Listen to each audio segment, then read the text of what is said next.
हाँ, तो हम लाइव हो गए हैं। तो हम बात कर रहे हैं क्या आज अपाचे पिनो के आर्किटेक्चर के बारे में।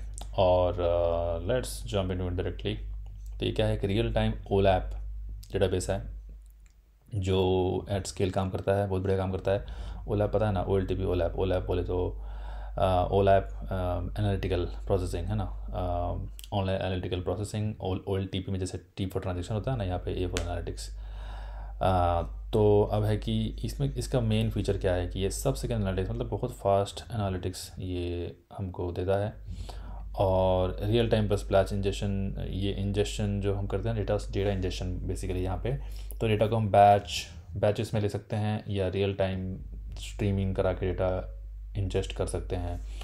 कहाँ कहाँ यूज़ हो रहा है, बड़े बड़े कंपनियों में यूज़ हो रहा है, लिंक्डइन पे यूज़ हो रहा है, उबर में यूज़ हो रहा है, स्ट्राइप में यूज़ हो रहा है। लिंक्डइन नहीं बनाया था बाय द वे।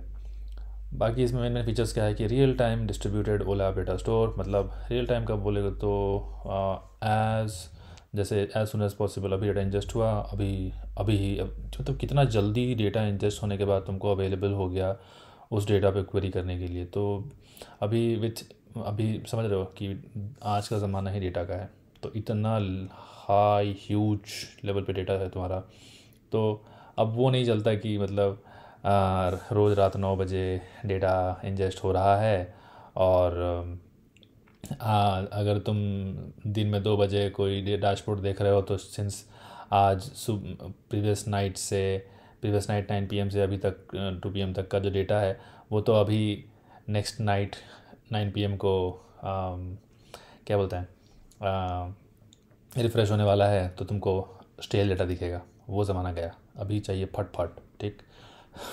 तो फट फट करने के लिए ये मतलब इसमें बड़ा बड़ा काम देता है पिनो। रियल टाइम डिस्ट्रीब्यूटेड वाला बेटा स्टोर। आई होप मैंने एग्जांपल दिया वो वाला 9 PM to 9 PM डेली वाला, वो जो समझ में आया होगा। तो वो ज़माना लग गया है, वो ज़माना पुराना हो चुका है। अभी डेटा आया और डेटा स्टोर में और फट से हमारे एनालिटिक्स में वो दिखना चाहिए, तभी हम रियल टाइम मतलब एज सुन एज पॉसिबल हम उस डेटा पे कोई इंसाइट्स वगैरह करके कोई एक्शन ले सकते हैं और हम कस्टमर को कुछ बेटर दे सकते हैं।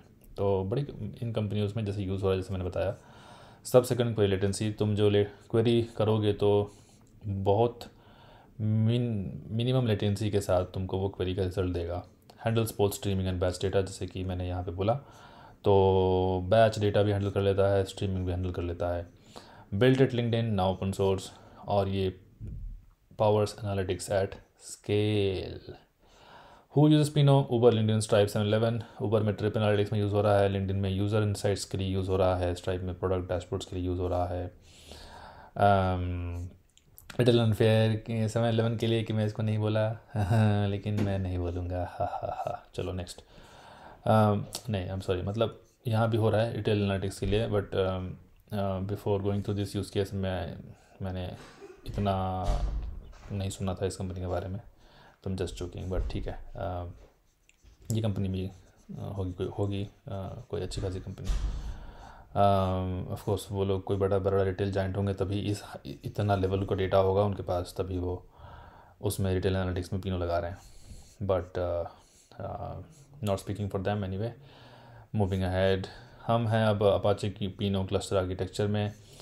उसमें क्या है कि ये डिस्ट्रीब्यूटेड आर्किटेक्चर फॉलो करता है। डिस्ट्रीब्यूटेड सारे दुनिया में डिस्ट्रीब्यूटेड ये एक बज़वर्ड यूज़ हो रहा है सब जगह। और आजकल की तुम कंपनीज जो इंटरव्यू दोगे वहाँ भी बोलेंगे कि ये should have worked on distributed architecture, ये सब बोलते हैं वो सब जॉब डिस्क्रिप्शन में। बट बेसिकली ये क्या है कि तुम्हारा जो प्रोडक्ट है या फिर जो भी है वो मल्टीपल इंस्टेंसेस पे रन हो रहा है, डिस्ट्रीब्यूटेड वे में रन हो रहा है। मतलब एक जगह नहीं है, वो मल्टीपल मशीन्स में रन हो रहा है, यही डिस्ट्रीब्यूशन है और डिस्ट्रीब्यूटेड आर्किटेक्चर है बेसिकली। ज़्यादा कुछ बड़ी बात नहीं है। लेकिन हम देख रहे हैं कि फिर 4 मेजर कंपोनेंट्स होते हैं अपाचे पिनो में। जैसे क्या क्या है? Controller, broker, server, minion optional है, लेकिन ये 3 चीज़ें मेन है, कंट्रोलर, ब्रोकर, सर्वर। और कुछ एक्सटर्नल डिपेंडेंसीज भी होती हैं, जैसे अपाचे ज़ूकीपर पता है किसके लिए होता है? मेटाडेटा मैनेजमेंट के लिए होता है। Most of the things in this video, एक एक टर्म अपने आप में एक अलग वीडियो बन सकता है। तो अगर आपको कोई चीज़ में जानना हो, फॉर एग्जांपल ज़ूकीपर के बारे में जानना हो, तो आप इसको गूगल कर सकते हैं। कई बार कंपनीज़ में इंटरव्यूज़ में तुमको ज़ूकीपर ही डिज़ाइन करने बोल दिया जाता है। तो समझ रहे हो, बट जू कीपर बहुत काम की चीज़ है। Next Apache Kafka. काफका ये स्ट्रीमिंग के लिए, ये सब एक्सटर्नल डिपेंडेंसीज पे जा सकता है। डीप स्टोरेज के लिए अगर तुमको डेटा को स्टोर करके रखना है तो तुम S3 HDFS ये सब यूज़ कर सकते हो। अब आते हैं नेक्स्ट क्या क्या, ये जो 4 हम मेजर कंपोनेंट्स की बात किया उनके बारे में। तो बेसिकली देखो, मैं बहुत फास्ट जा रहा हूँ। क्यों फास्ट जा रहा हूँ? क्योंकि मैं अपाची पिनो को बहुत क्विकली कवर कर रहा हूँ। डिटेल में पढ़ना है तो तुम्हारे पास मल्टीपल रिसोर्सेज हैं, AI है, ये वो 1000 चीज़ें हैं, वहाँ जैसे जाके डिटेल स्टडी आप कर सकते हैं। लेकिन ये वीडियो फटाफट आपको बता देगा कि पिनो क्या होता है। कंट्रोलर बेसिकली ब्रेन है। वो क्या कर रहा है कि manages schemas and tables, assign segments to servers. Segments बात करेंगे, सेगमेंट्स क्या होता है, सर्वर्स क्या होता है बात करेंगे, आने वाला है। हैंडल्स रिटेंशन एंड रीबैलेंसिंग और कोऑर्डिनेट्स विद जू कीपर। ये सारा काम कंट्रोलर, तो मतलब समझ रहे हो, ये पूरा कंट्रोलर का काम, सही वर्ड है कंट्रोल। सारा कुछ ये मेन चीज़ें ये मैनेज कर रहा है।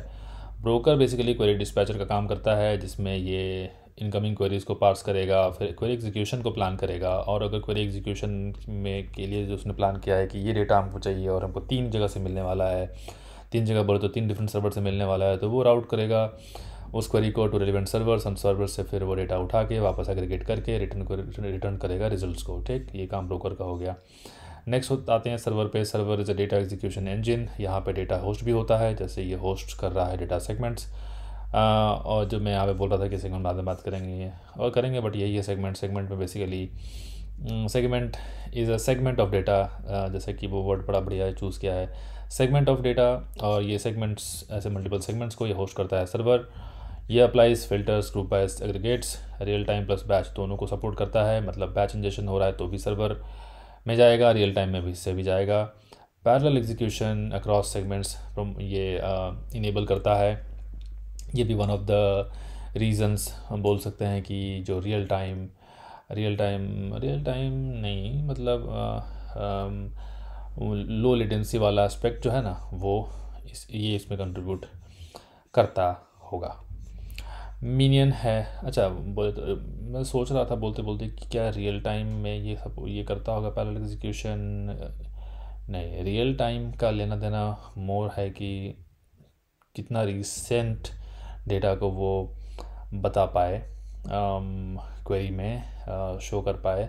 और वो काम इंजेक्शन का है, वो इंजेक्शन करके सेगमेंट्स करके सर्वर में स्टोर होगा, तो रियल टाइम का सपोर्ट होगा। पैरेलल एग्जीक्यूशन में काम देगा क्या? Parallel execution is more like querying I would say for now. So चलो गोइंग अहेड। मीनियन जैसे मैंने बोला था ऑप्शनल है। अब ये बैकग्राउंड वर्कर जैसा काम करता है। क्या क्या काम कर सकता है एज ए बैकग्राउंड वर्कर? ये देखो, इसमें एक तो तुम समझ गए होगे कि अगर परफॉर्मेंस बढ़ाना है क्वेरी का, इंडेक्सिंग एक इम्पॉर्टेंट एस्पेक्ट है। तो और इंडेक्सिंग समय समय पे री इंडेक्सिंग करना पड़ता है। क्यों? क्योंकि तुम नया डेटा इंजेस्ट कर रहे हो, उसको फिर से तुम्हारे इंडेक्सेस में शामिल करना पड़ेगा। तो री इंडेक्सिंग एक काम है जो मीनियन कर देता है। सेगमेंट को मर्ज करना है, रोल अप करना है, ये सारा काम से ये मीनियन करेगा। रिटेंशन टास्क और उसी तरह ये कर सकता है। और ये ऑप्शनल होता है मोस्ट डिप्लॉयमेंट्स में, जैसे कि मैंने बोला दिस इज़ ऑप्शनल। आगे बढ़ते हैं कि अब सेगमेंट का लाइफ साइकिल देख रहे हैं हम। सेगमेंट क्या है? एक एटॉमिक यूनिट ऑफ स्टोरेज। इसमें अब 2 तरह का इंजेक्शन होता है, जैसे रियल टाइम इंजेक्शन और offline injection. Real time injection है कि फॉर एग्जांपल तुम्हारे पास काफका सर्वर है, उसमें टॉपिक्स हैं, टॉपिक्स में काफ डेटा आ रहा है, वहाँ से तुम कंज्यूम करके तुम सेगमेंट्स बनाओगे और सेगमेंट को तुम converts them in committed segments and flush to disk. ठीक। ऑफलाइन इंजेक्शन बेसिकली बैच वाला ये वे हुआ, जिसमें pre processed batch segments pushed via Spark और अदर ETL टूल्स, उसको तुम डाल दोगे फ्लश करके डिस्क में, मतलब पुश कर दोगे डिस्क में। हाँ, मतलब पुश बाय ये सब यहाँ पे तो लिखा हुआ है, बट मैं बोल रहा हूँ कि प्री प्रोसेस बैच सेगमेंट्स को तुम डाल दोगे डिस्क में। और मेटा डेटा स्टोर्ड इन जू कीपर एंड कंट्रोलर। ये कंट्रोलर यहाँ पे मैंने बताया कंट्रोल कोऑर्डिनेट्स विद जू कीपर। और इसका मेटा डेटा बोले तो क्या मेटा डेटा होता होगा ये? इसमें सोच के देखो, मतलब थोड़ा सा इसमें तुमको पढ़ना पड़ेगा, बट जस्ट लेट्स स्पेक्यूलेट कि तुम्हारा एक इंटरव्यू का ही क्वेश्चन है, कुछ बात कर रहे हैं। तो मेटा डेटा क्या हो सकता है कि हमने ये डेटा आया था, उसको इतने सारे बैचेस बनाए, ये बैच नंबर उस सर्वर पे है, ये बैच नंबर वो सर्वर पे है, समझ रहे हो, 10 बैचेस है, 1 2 3 4 5 6, ये सब कौन सा कहाँ पे है, ये सब मेटा डेटा हो सकता है ना एक तरीके से। तो बट ऑफ कोर्स जाके इसको पढ़ लो, अपने पढ़ना है तो। बट ये तो एक स्मार्ट गेस है मेरा यहाँ पे। मोस्ट लाइकली ट्रू होगा, बट मैं इसको कॉन्फिडेंटली नहीं बोलूँगा कि यही होता है मेटा डेटा, बट होता ही होगा। बट वो चलो नेक्स्ट, ज़्यादा बात नहीं। इंजेक्शन पाइपलाइन में इंजेक्शन मोड्स है क्या क्या, वही रियल टाइम और बैच जो मैंने अभी तक बोला था ऑलरेडी। रियल टाइम जैसे कहाँ से, वन एग्जांपल इस काफका से उठा सकते हैं। रियल टाइम डेटा आ रहा है, उठा लिए, फिर आया नया डेटा आया, फिर उठा लिया, फिर नया डेटा आया, फिर उठा लिए, वो हो गया रियल टाइम। बैच में जैसे बल्क डेटा पड़ा हुआ है S3 में, मानो उठा के, और S3 से हमने बैच करके ले लिया है, बैच इंजेक्शन कर लिया है। प्लगेबल कनेक्टर आर्किटेक्चर बोलते हैं इसमें, क्योंकि इट मीन्स कि it is designed to integrate with various data sources. अब इंजेक्शन कहीं से उठा लो, किसी भी मल्टीपल डेटा सोर्सेज से तुम इंजेक्शन कर सकते हो, इसलिए प्लगेबल कनेक्टर आर्किटेक्चर बोलते हैं। आते हैं क्वेरी एग्जीक्यूशन पे, end to end query flow में क्या, क्वेरी आया फ्रॉम क्लाइंट टू ब्रोकर जैसे प्लान करेगा क्वेरी एग्जीक्यूशन को, और फिर वो रिलेवेंट सर्वर्स को देगा सब क्वेरीज, और सब वहाँ मल्टीपल सर्वर्स से कुछ मल्टीपल पीसेस ऑफ रिज़ल्ट आए, और उनको वो ये मतलब सर्वर ने कंप्यूट किया रिज़ल्ट, और वो रिज़ल्ट आके ब्रोकर ने लेके उसको मर्ज करके रिटर्न कर दिया। नेक्स्ट आते हैं इंडेक्सिंग एंड परफॉर्मेंस पे। वही मैंने बात की, परफॉर्मेंस, अगर क्वेरी परफॉर्मेंस फास्ट करना है, लो लेटेंसी पर तुमको रिज़ल्ट देना है, तो तुमको इंडेक्सिंग तो करनी ही पड़ेगी। पिनो बहुत तरीके से इंडेक्सिंग प्रोवाइड करता है। इन्वर्टेड इंडेक्स एक तरीके का है, सॉर्टेड इंडेक्स हो सकता है, स्टार ट्री इंडेक्स हो सकता है, ब्लूम फिल्टर्स हो सकता है, बड़ा चीज़ है, रेंज इंडेक्स हो सकता है, और ये सारा ऑप्टिमाइज्ड है फॉर सब सेकेंड एनालिटिक्स, मतलब बहुत फास्ट एनालिटिक्स, इमीडिएटली तुम्हारा इंजेस्टेड डेटा एनालिटिक्स में शो अप करने लग जाए। अब है समरी, विच इज़ व्हाट, कि अपाचे पिनो एक real time analytics at scale provide कर रहा है, सब सेकेंड ओलैप प्रोवाइड करता है, फ्लेक्सिबल इंजेक्शन है वही रियल टाइम और बैच, और इंडेक्स ऑप्टिमाइज्ड परफॉर्मेंस। सो ये रहा बिलो 15 मिनट्स वीडियो, जहाँ पे आपने सीखा कि अपाचे पिनो क्या होता है इन वेरी शॉर्ट। आपको डिटेल में पढ़ना है तो कि गूगल करो, 1000 रिसोर्सेस आ जाएंगे, पढ़ते रहो पढ़ते रहो पढ़ते रहो, ख़त्म नहीं होगा।